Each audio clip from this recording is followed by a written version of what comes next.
Hello, we are the Gremlins group. My name is Narina. My name's David. My name is Tyler. And my name is Janie. We compared metaphysical and imagism in poetry. Imagism is a strain of modernism, a type of writing that emphasizes the use of precise imagery in clear language. Imagism was created to oppose the Romanticism movement, which focused on superfluous, abstract, and emotional work of art.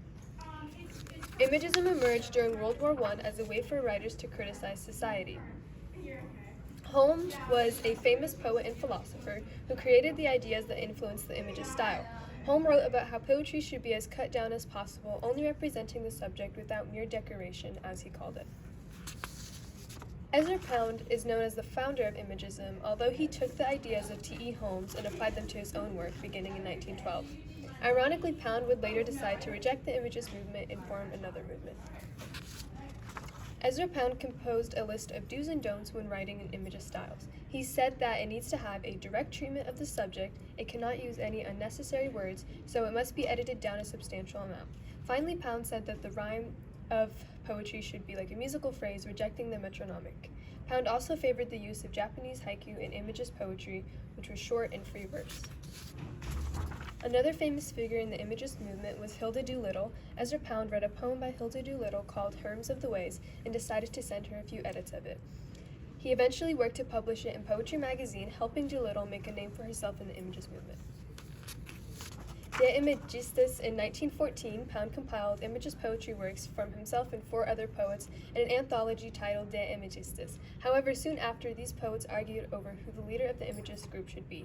This turned the poets against each other, eventually dissolving the movement into more of a generic part of modernism.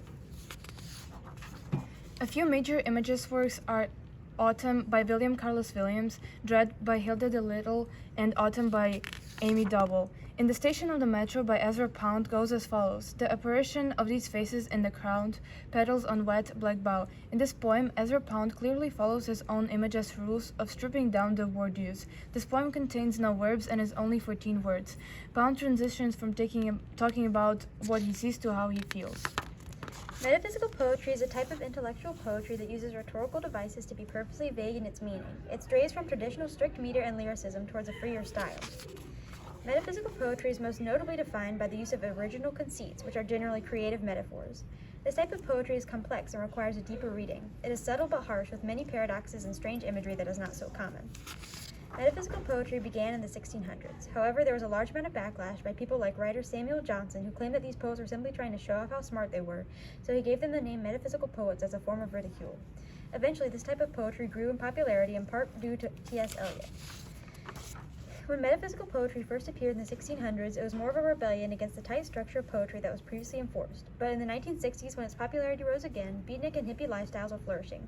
Metaphysical poetry reflects these ideas with its out-there style, modern ideas, and ambiguity. Major figures like John Donne, George Herbert, and Andrew Marvell, Wallace Stevens, William Carlos Williams were famous writers of the metaphysical style of poetry. A few famous metaphysical poems are The Flea by John Donne, The Color by George Herbert, and To His Coy Mistress by Andrew Marvell.